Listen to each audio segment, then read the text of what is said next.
I'm Donna Nelson, and I have with me Dr. Sharon Lewis, Professor of Chemistry at Langston University. And we're here today on the soundstage of Gray Frederickson at Oklahoma City Community College. And Sharon's going to tell us some about her life and the things that she's experienced on her way to becoming a professor of chemistry. And I just want to tell you, I'm so grateful that you were able to come here today. I appreciate it so much. Dr. Donna Nelson, thank you for the invite. I consider this a privilege. Oh, it's my pleasure. Thank you so much. So we may as well start at the beginning, I guess. Could you tell us some about your life and your background and what it is that led you to become a scientist? Okay, I was born in Philadelphia, and I attended Howard University, which is in Washington, D.C. It's a historically black university and college, and it was a positive experience. But as a student in D.C., I walked a lot, and so a lot of exercise.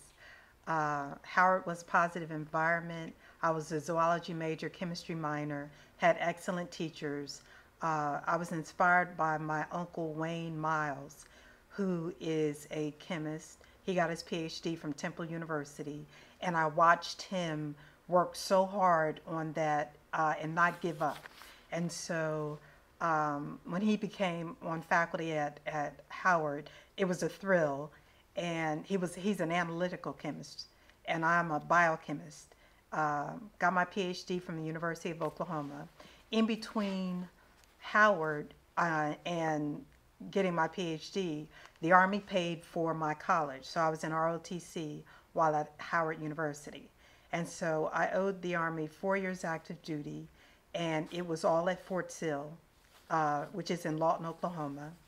And then I got out of the military. By then I had had both my children.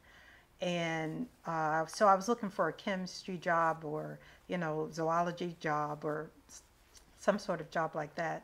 And so I applied quite a bit around the Lawton area, but then I started looking at the jobs in Oklahoma City. And there was a Kerr-McGee Technology Center, and I applied, and they hired me as a technician. The Kerr-McGee Technology Center had about 100 PhD scientists, but only 3 female engineers. And I stayed at Kerr-McGee for 22 months. While I was there, 2 of the 3 female engineers really harassed me and told me, they harassed me. They said, Sharon, you need to go to graduate school. Okay, and so I applied to the University of Oklahoma, got accepted into the chemistry department, and I chose chemistry because we're in Oklahoma and it's oil and gas country. Yes. So I really didn't think that biology was a good fit. So, and my minor at Howard was chemistry, and I enjoyed it.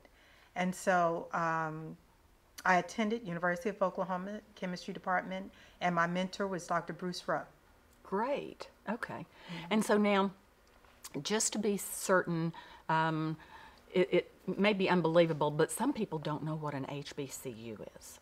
A historically black university and college, Howard University, and I think there's like over 100 across the country.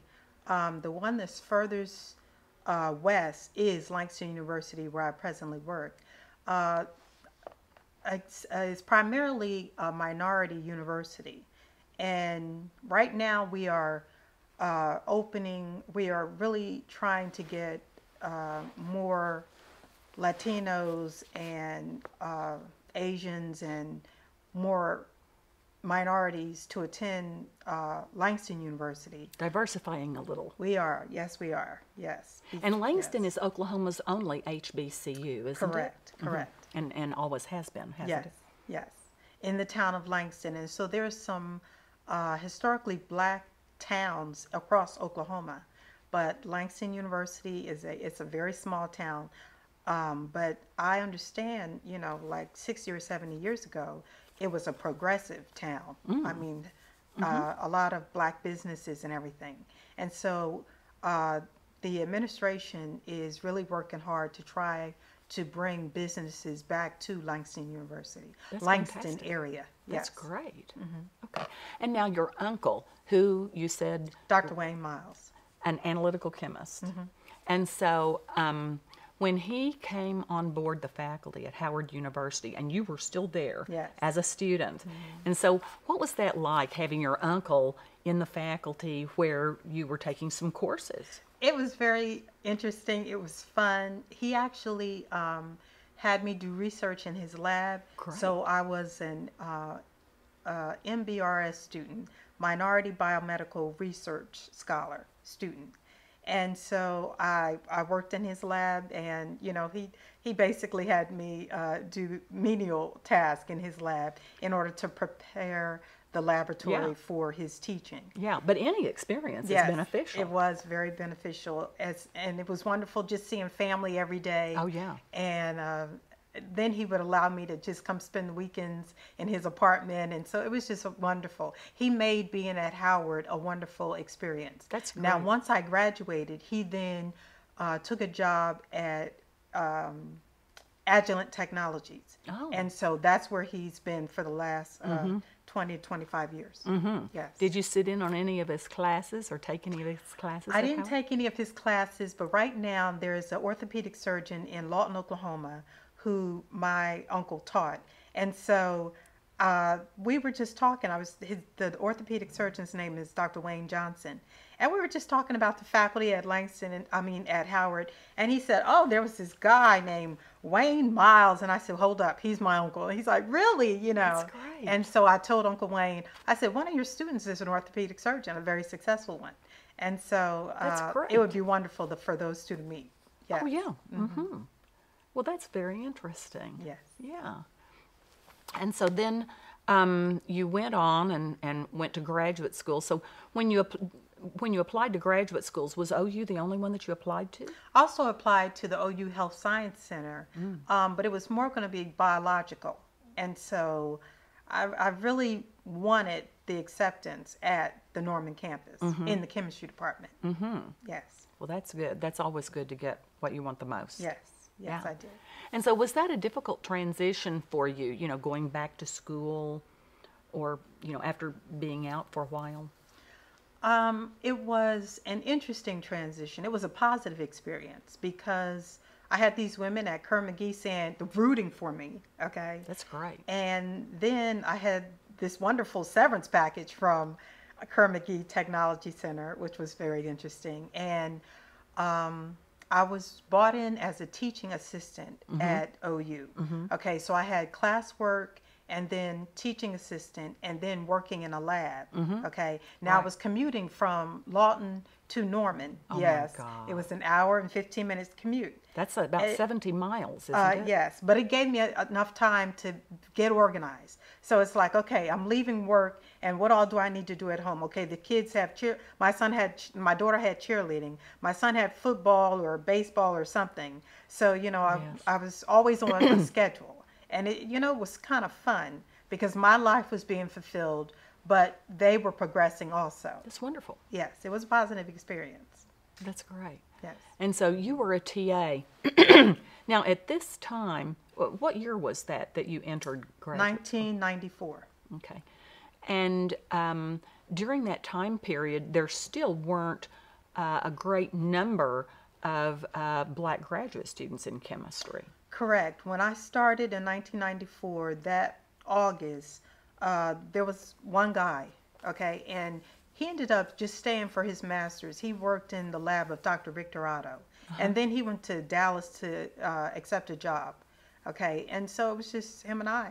And I noticed that throughout my stay at OU, like you would see a student for a semester, and then you wouldn't see him anymore. Oh, yeah. So, that first semester kind of took him out. I remember that. I remember the same thing happening to women in the women graduate students when I was a graduate student at UT Austin, and they just sort of disappeared. Yes. And you didn't know where they went or why they left. It's sort of creepy, at least I thought. Yeah, that's the exact word. So did you feel that you were a role model for students, undergraduates, who you were a teaching assistant for, or others? I think I was a role model for my children because they saw me studying, and I would do their homework with them, and then I stayed up to do my own homework. Uh-huh. Okay, so I know I had a positive impact on my children. During the summers, my children would come to all of the camps that OU had. Okay, cheerleading camp, football camp, every camp. And so then once they were done with camp, I would bring them into the lab and they would get on the computers. So my son today is, well, in May, he graduated as an MIS major from OU, and he works in computer science. That's great. At ConocoPhillips in Bartlesville. Wow. Yeah. He was just so taken by the computers. He would just sit there and he was like only about maybe 6 or 7. Okay. My daughter, she would just kind of wander through the lab, with me. And so that was interesting. Right now, she's still in her senior year at OU, and she's an accounting major. But right this second, she's in New York at Morgan Stanley, working in accounting as a summer internship. Great. Yes. That's yeah. wonderful. Now, as far as me being a role model to the students that I taught, I believe undergraduates. So. The undergraduates. I do believe so, because there were the students, I had 30 at a time. Okay, 2 sets of 30. Right. And there weren't many minority students, but I think the fact that I had discipline, I think that motivated them. Okay.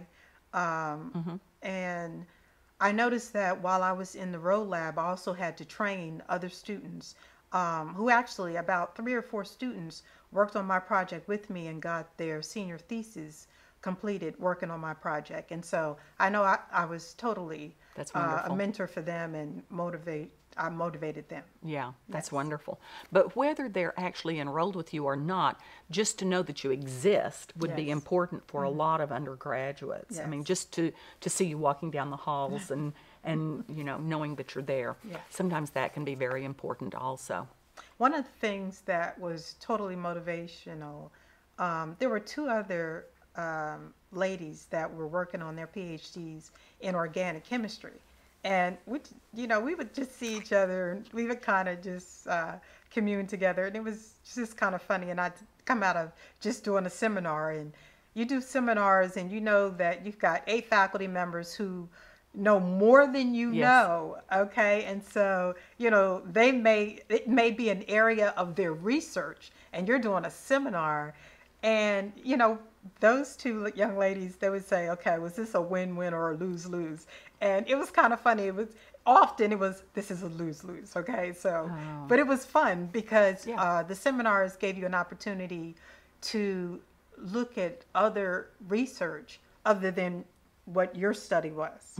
Okay. And so, you got to branch out and just take a mental break and just, learn more. And so the learning curve was interesting because of the diversity. That's great. And so, what was your experience like, your general overall experience in graduate school? How many years did it take you to get your PhD, and were there any special experiences that... My overall experience in graduate school was a negative experience. And I really hope that the people who are viewing this video do not get discouraged. But this is a reality check. Graduate school is very demanding. You are teaching, you are doing research, you are then also mentoring undergraduate students on your research project. And initially we started off with the human genome. So Dr. Bruce Rowe's lab was committed to certain parts of the human genome, chromosome 22. And that was a wonderful experience because it was highly driven. We had timelines, deadlines. And so, once that project was near completion, we were all energized. Because we knew this is the human genome and this is a big deal. Very important. Okay. I remember. And so, and then while we were working on that project, machinery was being developed. So sequencers, better sequencers, faster sequencers were being developed. Okay, so you enjoyed that. Then at the same time, the computer work was being developed. Okay, so when the project initially started in 1990, they didn't, well, of course they expected to receive a whole bunch of data, but the question is, well, how are we going to analyze this data? Okay. Right. And so I get there in 1994, and you're dealing with computer scientists who are still trying to figure out, how do I annotate a genome? Okay. How do I annotate a plasmid? Forget about a genome. How do I annotate a plasmid? And so, I mean, you saw the progress being made daily as far as computer analysis and generation of a huge amount of data. Okay. And then working out protocol in order to, get to the point where you've got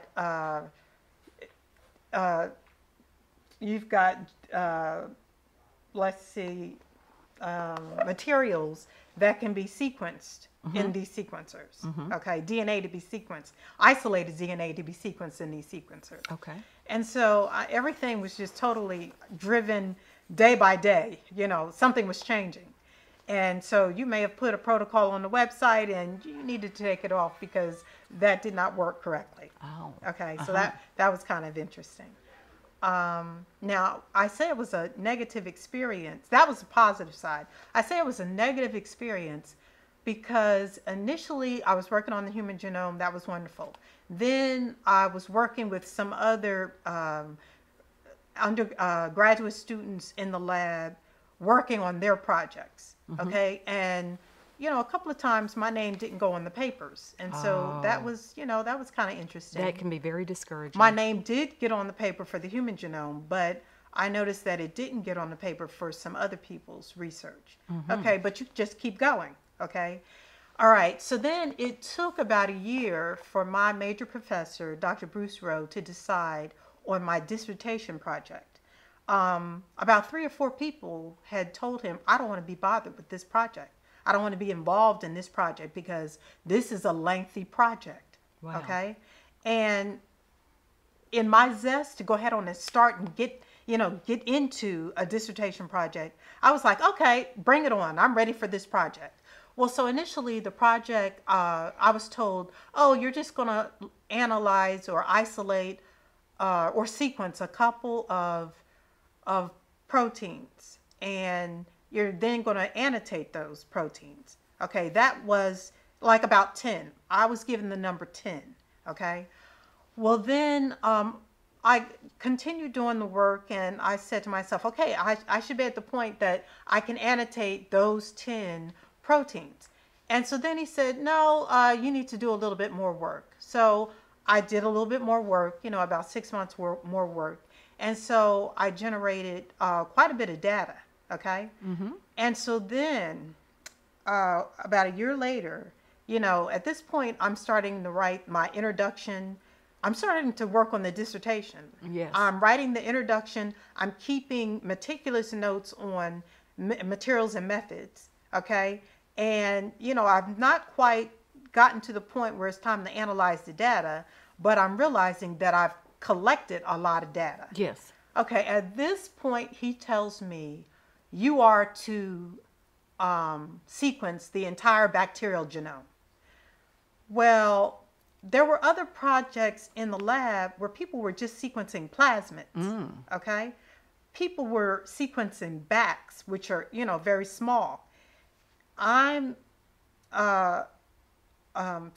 told that I am to sequence a bacterial genome. So this was an unexpected increase in the size of your assignment. Large, huge increase, because at this point, I don't know how large this bacterial genome is. And I looked at the other projects that were in the lab, and I'm noticing that I've generated more data at that point than any other project in that lab. Wow. Except for the Human Genome Project. By this time, some of the people in the lab were working on mouse, some were working on rat, but they were not sequencing the entire mouse or rat genome. Okay. So I put a lot of sequences in my database and was annotating and was, generating a lot of data. And I got to the point where I realized, okay, this bacterial genome is going to be about 3 megabases. So 3,000 base pairs. Okay. And I got to that point and then realized, okay, I'm going to have about maybe 300 300 proteins. Okay. Well, initially I was told I was only going to annotate or, isolate or sequence about 10. Well, now I'm at 300. Ooh. Okay. And the database is growing. And so I don't know at what, is it going to go up to 4,000 base pairs but it really pretty much stayed around about 3,200 base pairs. Okay. So I got the project down to about 300 pieces. And the objective is to get one contig. Well, I had about 300 contigs. Okay. And so I'm still saying to Dr. Rowe, okay, is this enough? Is this enough? And his comment was, is it in one piece? And at this point, it's just like, I'm thinking to myself, I'm going to be here forever to get this in one piece. And how many years had you been there at that point when you were? When I started writing the dissertation, I had been there for about 6 years. Okay. Okay. Now, at this... And 6 years is about average, or maybe 5.5 is about average nationally. To finish Yes. your master's and your PhD. Right. Okay. At this point, the graduate dean stepped in at about 6.5 years and said, she is to walk. Okay? Good. Make sure you understand she is to walk. Well, telling a prima donna like Dr. Bruce Rowe instructions for a student was not viewed very favorably. Okay? But the graduate dean won out. So May of 2001, I walked. And this was Lee Williams, the graduate dean? I forget the name. I think it was okay. Lee Williams. I know of him being a hero in standing up for other students as well. Okay. So he blessed me by forcing Dr. Bruce Rowe to allow me to walk. And so it was all the pomp and circumstance of walking, and my husband got to hood me because he was a judge and he was a doctor of law. And so then he was able to hood me. And so that was a wonderful experience. But that happened May of 2001. I did not defend my dissertation until October of 2002. Wow. Yes. Yeah. Dr. Bruce Rowe would not read the dissertation. And the problem was that my project did not have a collaborator. Okay. Everyone else's project had a collaborator, meaning the collaborator had a time frame. We need the sequence at this time. We want to submit the paper at this time. My project didn't have a collaborator. It was an extension of Dr. Bruce Rowe's own graduate work. Oh. Okay. So he was interested in looking at the sequence of Bacillus thermophilus. But I mean, he wanted the total sequence. He wanted it in one piece. I actually, by the time I defended my dissertation, I got it down to 173 pieces. And it was going to take a miracle to get it down to one piece. Yeah. Okay. Because it had a lot of ribosomal DNA that was not fitting together. And I mean, it was very interesting. Okay.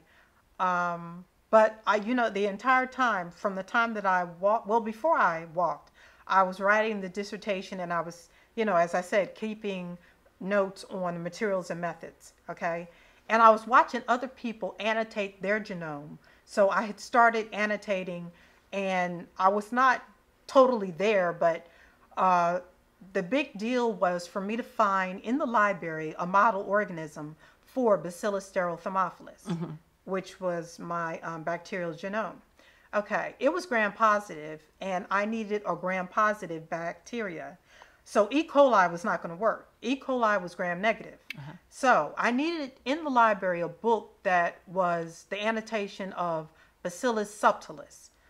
Went to the library multiple times, I would say 20 times, looking for that book, which then in 2002, I realized the book didn't exist because it was not finished until 2001. Oh. Okay. So in 2002, about February of 2002, I'm in the library. I've searched the stacks. I'm looking all over the place, and I just happened to stumble upon the 2 books, thick volumes of books that annotate Bacillus subtilis, which is my model organism for Bacillus staurothemophilus. And I thought heaven opened. I really did think heaven opened, because now I could fully annotate it. Yes. Okay. And so, I mean, I read both of those books and compared the metabolic pathways in those Bacillus subtilis to the metabolic pathways that I found in Bacillus staurothemophilus, and actually protein per protein. Okay. And there were some proteins missing in Bacillus staurothemophilus that were present in Bacillus subtilis. So, I mean, that was the big deal for my dissertation.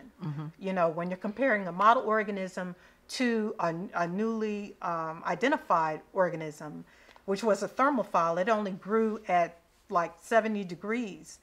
So, you know, it was really a big deal for me. That's great. Okay. And so my dissertation, actually last week I printed it out. I have my dissertation very prominently displayed in my house. I don't blame you. Because it was a lot of work. When you work hard for things, you're prouder of them typically. Yeah, and you realize that you've got to be disciplined enough to finish the project. Yeah. I think other people would have just thrown up their hands and walked away. Yeah. Now, I was going to ask you that. What was it that enabled you to persist? Can you name any one or two or three things? I think watching Dr. Wayne Miles, my uncle, complete his PhD at Temple University, because I know how long it took him. And sometimes I saw the frustration in his face, but he just pursued it. Then in the lab, you know, I saw other students, you know, working hard and, you know, getting frustrated by the protocols and changing the protocols, and, you know, in order to get their the sequencers to read, you know, clean material and, you know, to be successful. So I watched other students' success. I watched them toil and work hard, but I never saw anybody work 8 years on a PhD. Okay? Well, I know of other examples in which it's happened, you know, but those were usually examples in which there would be failures and they would have to start over. I mean, the project would just fail, and so they would have to start over. My cousin was at Johns Hopkins working on her PhD in biology, and she had to change major professors like twice because they would resign. And then I just had a cousin finish her PhD at University of Delaware. And she had many setbacks because of professors leaving. That happens, yeah. And so you had some role models in people who persisted, and this story that you're telling about your persisting, I'm hoping, will help other students who see this. It will encourage them to persist. I think that when you identify an area where you have a passion, it's kind of like my son. He's so good with computers. And so when he was saying, oh, I'm going to be an accounting major, I was like, David, okay, you want to choose accounting, but David, do something with computers. Have a minor in computers. Yeah. Well, after a year of accounting, he realized, I'm not good in accounting. Let me stick with what I'm good with, you know, in computers. And then he just breezed through. Yeah, and often you're good at what you love. Yes. Yeah. Yes. So, well, I have another question, though. So you've mentioned some challenges here. For example, getting full credit for the work that you do, and having things take longer than it seemed that they needed to. And so what would you advise anyone else to do if they faced problems like that? I mean, what advice would you offer if someone else faced a similar problem? If you are pursuing a terminal degree, such as a PhD or MD, or, you know, finishing dental school, you should say to yourself in the very beginning, there are going to be obstacles, okay? You need to say to yourself, am I prepared to deal with financial setbacks? Am I prepared to deal with commuting? Am I prepared to deal with the car breaking down on the road? Am I prepared to stay in the lab all night long? Am I prepared to stay up for about 3 days just trying to push things through? Am I prepared to study and also teach and also do research. Because if you then say to yourself, I don't have that commitment, then you, with all that talent, you've realized you've got talent, but do you have commitment? Okay? Because there are many people who have all the talent in the world. They are smart enough to be brain surgeons, but they refuse to put the energy in, the time in. Everybody's waiting on somebody to just, here's your PhD, let me put it in your lap, okay? And one of the comments that happened while I was pursuing my PhD, and this fight was going on between me and my major professor, my other professors got together, and at that point I realized that a PhD is a political degree. And I had no clue about that, that it's a political degree. And I'm thinking, what do you mean, it's a political degree? Well, I was informed this. I was sitting there, I was totally flabbergasted when I heard this. One of my mentors said to me, he said, you seem to think that all of the research that you've done and your demonstrated teaching abilities constitute us giving you a PhD. And I thought to myself, I've worked for 6.5 years doing research. I've generated all this data. I've taught the classes. I was a teaching assistant. I am a research assistant. And so someone saying that they're giving me something was an insult, because I'm thinking to myself, do they know how much money I'm spending? Do they have a clue? I'm taking time away from my children. Do they know what I'm giving? I'm sacrificing. Okay. And I can actually say, the Army's mentality is, be the best you can be. And Nike is just do it. And I mean, I love in Vegas, in Caesar's Palace, they have a Nike store in the Forum shops. And if you go to the 3rd floor of the Nike store, there is a sign that says, you might beat me, but you'll bleed trying. That's funny. I love that saying, because the thought that somebody's beating you means that you are in the race. Okay. Now, if you decide you do not want to get in the race, then that's your decision. But you really have to say to yourself, I'm letting myself down. Okay. Now, if you get in that race, you've got to say to yourself, I'm going to run this race. I'm going to run this race with integrity. There will be no lies. Okay. There will be no shortcuts. I'm going to run this race to the very end. You're going to see that finish line, but that finish line may be 5 miles away. It may be 5 months away. You may start a dissertation writing it 2 years before you actually defend it, but you really have to say to yourself, I'm staying in this race, okay? Regardless of the obstacles, and the obstacles will build your character. Now, there's something about when obstacles build your character versus people trying to build your character, especially when those people have less character than you have, okay? I have a problem with that, okay? So, and I will say this one thing. I had a major success when I was working on my master's, because in the biochem department, it was just known, okay, you're gonna fail that first time, okay? Everybody fails that master's oral defense the first time. It was just known, okay? Wow. And my time I was scheduled for like a Monday at 1 o'clock. Well, the guy that was scheduled at 9 o'clock, he failed it, okay? And everybody was like patting him on the back, hey man, you gotta expect it. Sharon, you're next. Look, Sharon, I went in and I said to myself, I'm gonna give 100%.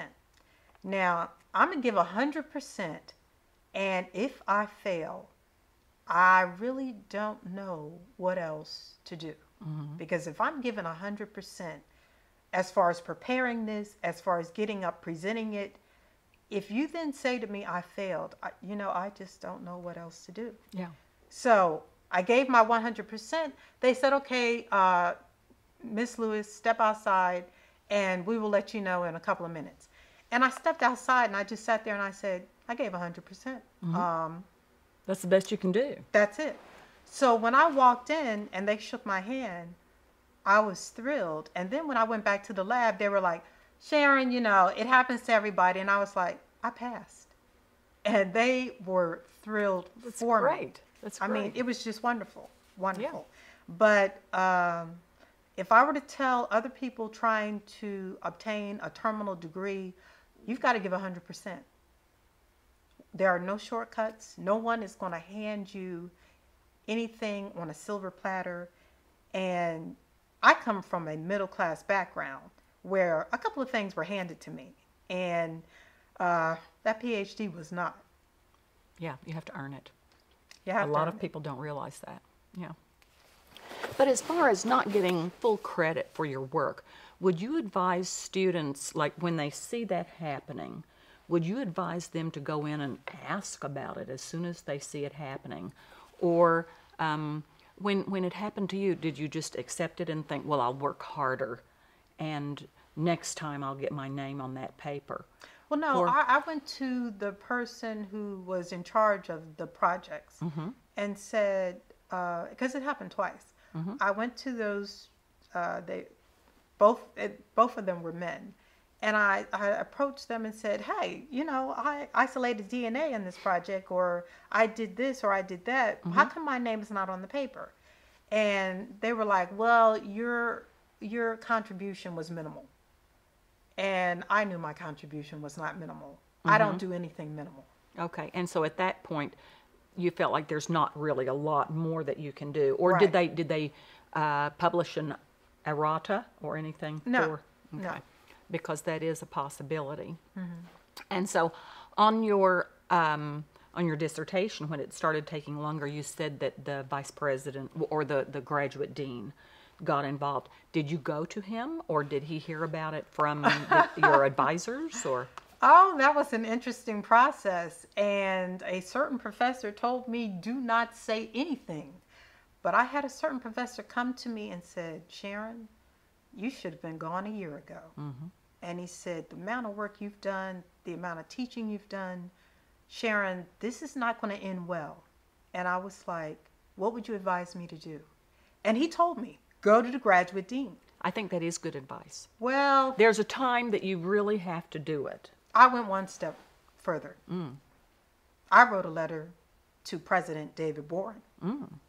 And the professor who advised me to go to the graduate dean later found out that I wrote a letter to President Boren. And the thing about it is, Lawton is a small community, and there's a gentleman by the name of Mr. Bentley.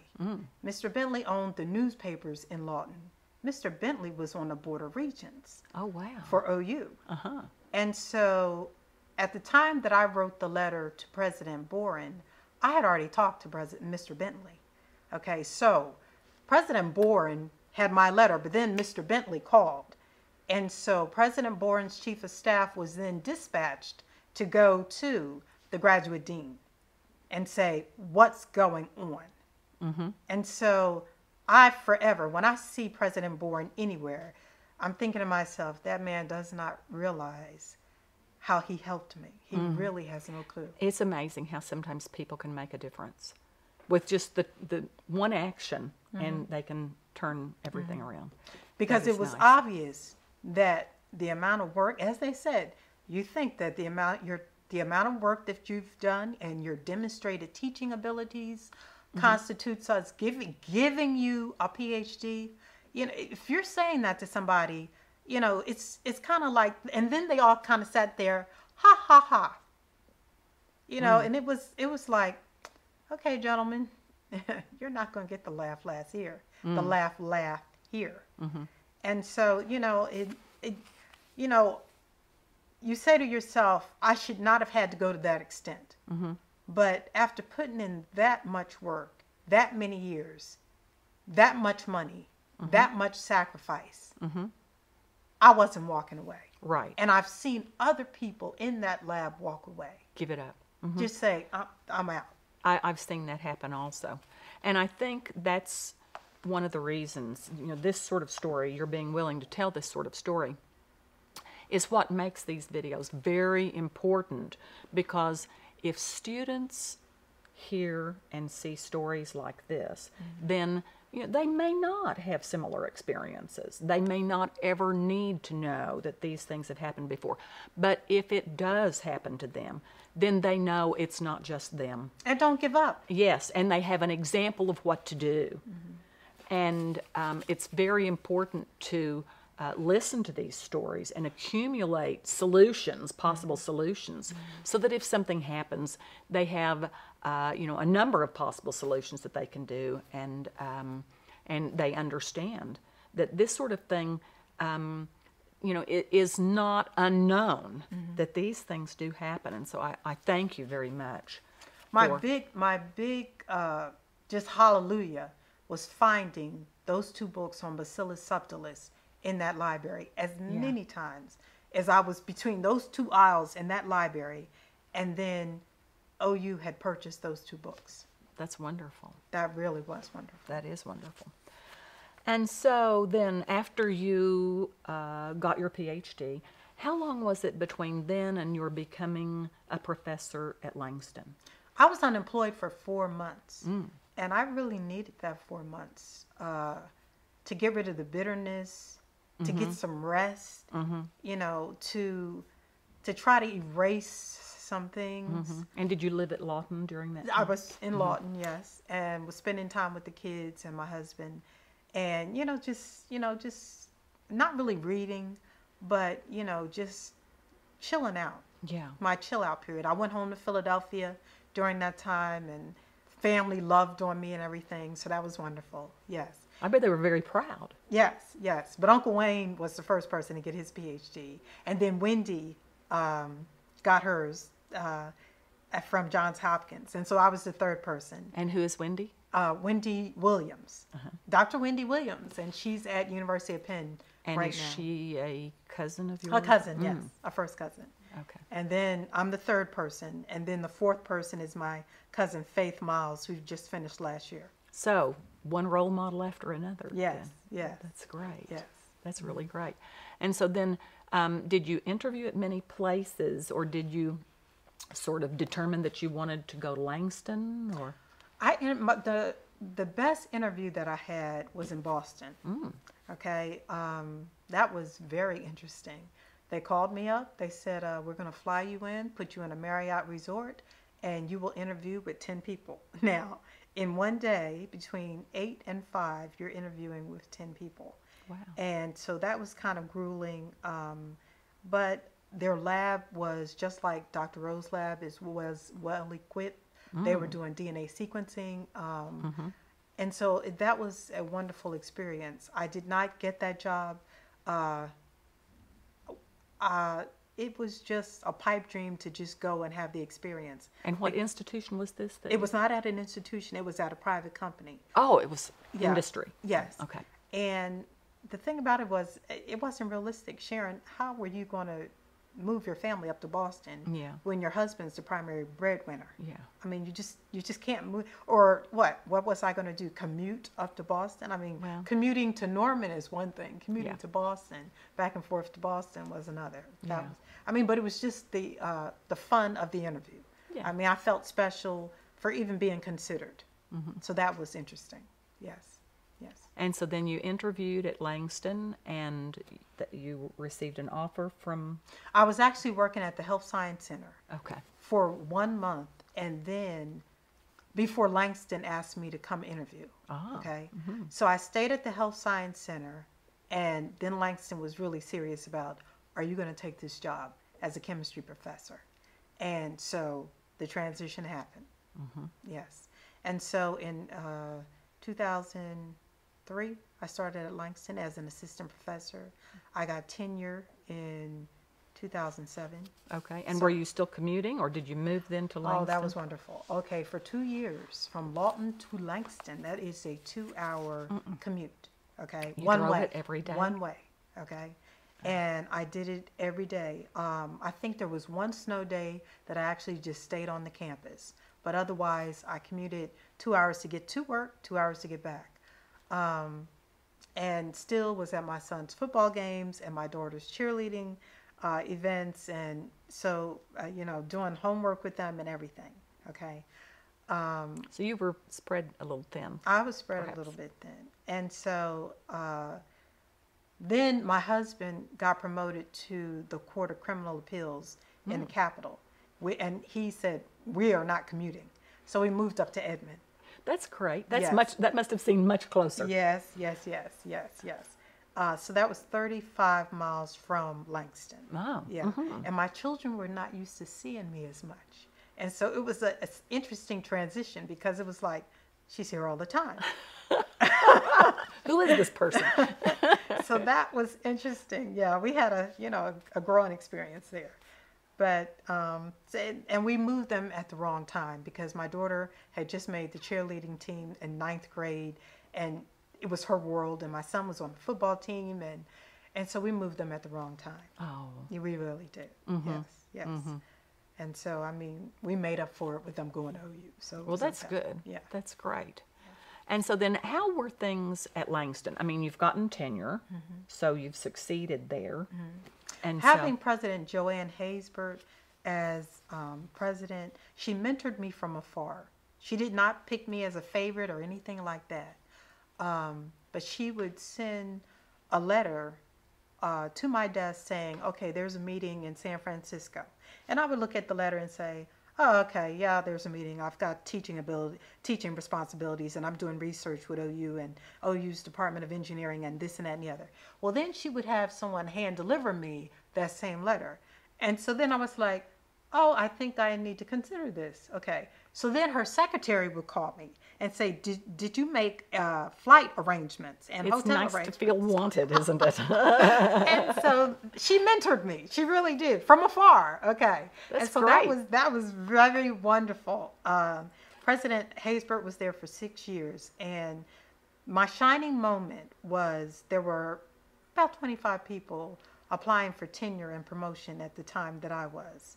And I came into Faculty Institute that fall. Well, you apply in November, but you don't find out until you walk into Faculty Institute that fall. Okay, because the Board of Regents does not consider you for tenure until like the month of June.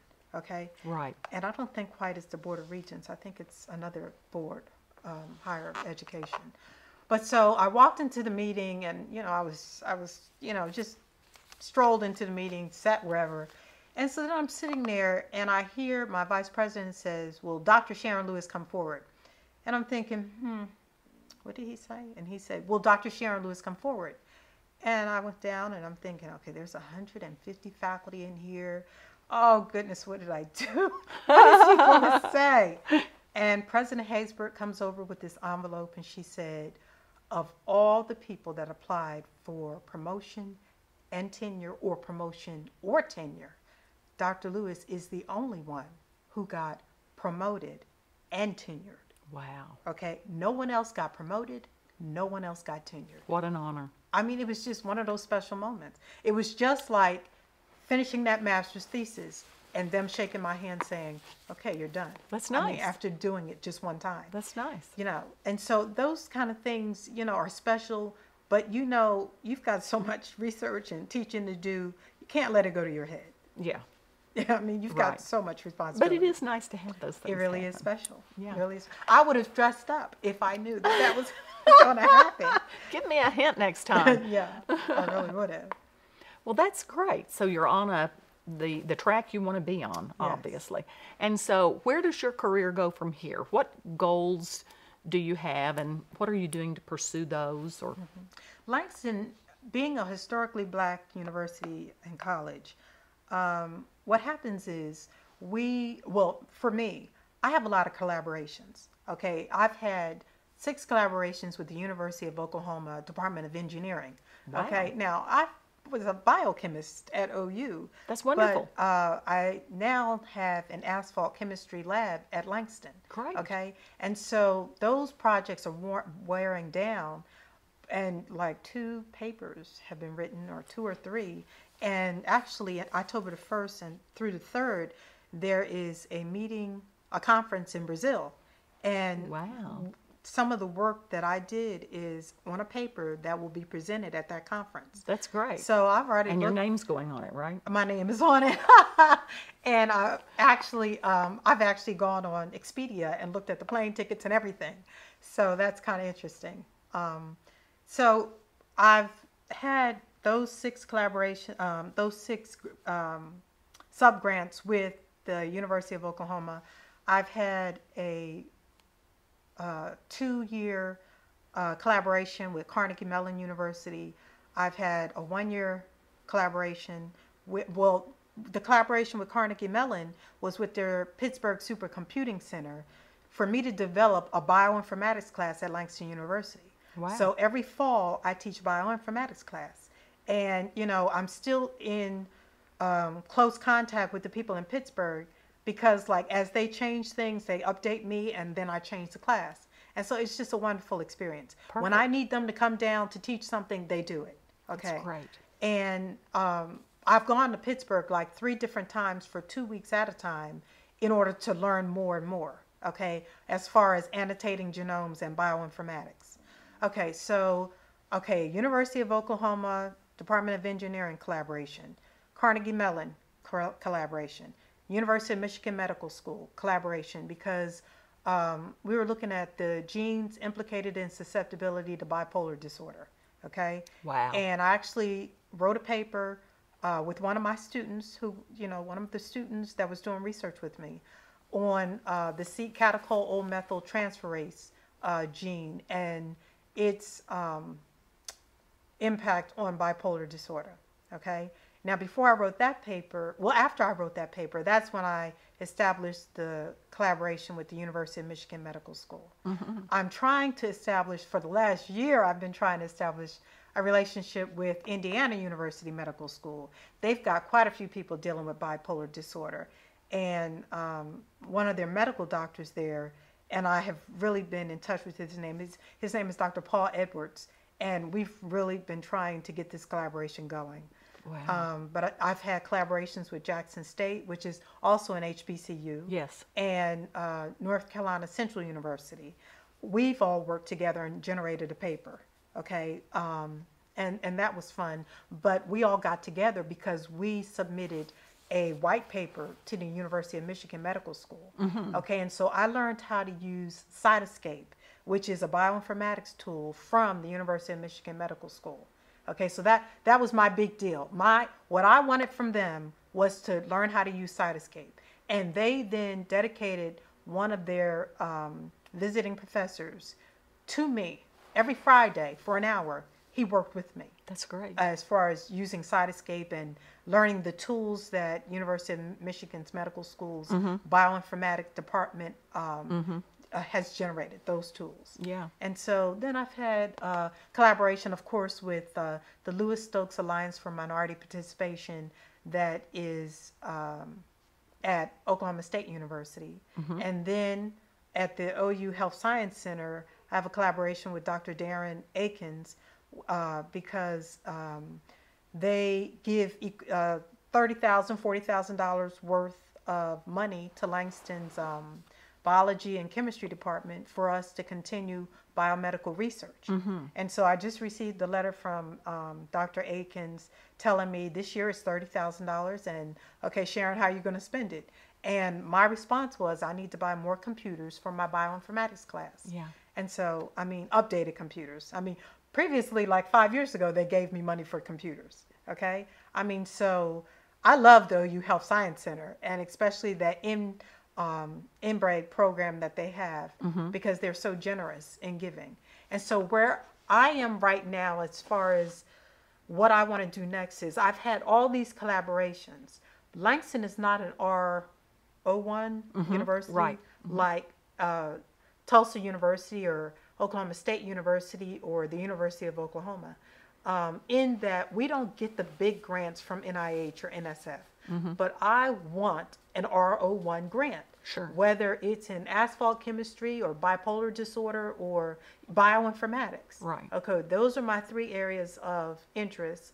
And, I am a grant writing sister at this point, or a proposal writing sister at this point. And so, that's my objective. Also, I've written a paper that I want published in a psychiatric magazine. And so I've approached 2 magazines. They've declined the publication, but I'm going to keep going until that 9-page paper is published.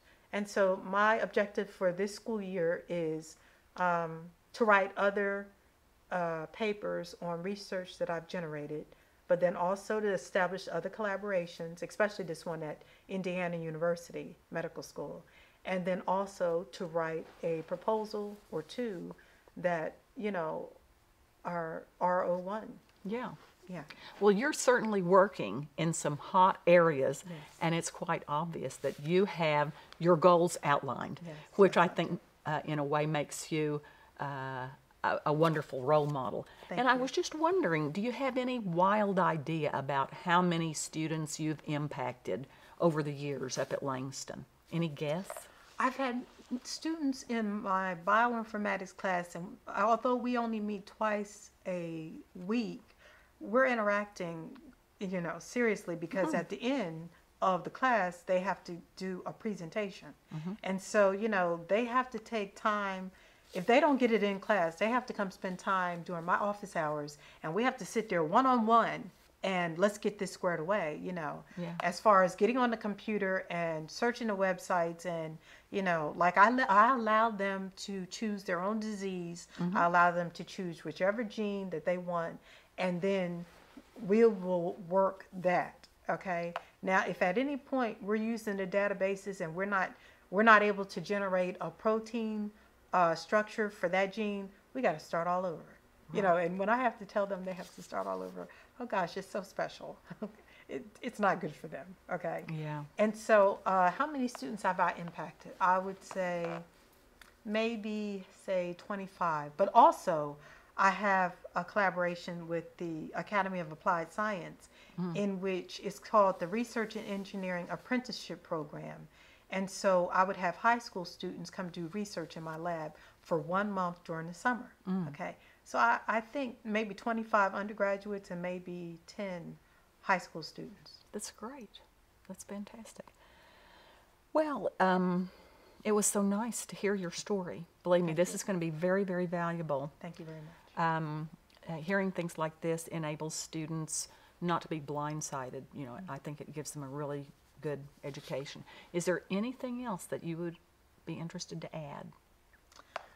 Any final message? My final message to the students is that you find your passion. You're going to be talented in any area, okay? You're going to be a treasure in any area, okay, that you pursue. But find that little niche that just excites you, okay? Excites you. And no matter how hard it is, if you choose to be a brain surgeon, you need to talk to Dr. Ben Carson, write him, read his book, okay? If you choose to be a mathematician, find the mathematician that is the #1 person. If you choose to be a painter, okay, you need to go to the Sistine Chapel and look at the work of Michelangelo. And so you've got to decide where your passion is, and you've got to pursue it. Whatever obstacles are in your way, these obstacles can move, okay? And finding role models will help you along the way. But if you're all out there by yourself, it's okay, because then others will look to you as a mentor, okay? And those would be my closing remarks. Thank you so much. Thank you very much for having me here. So wonderful. I really value this. Thank you. Thank you very much. It's been a great honor. Thank you.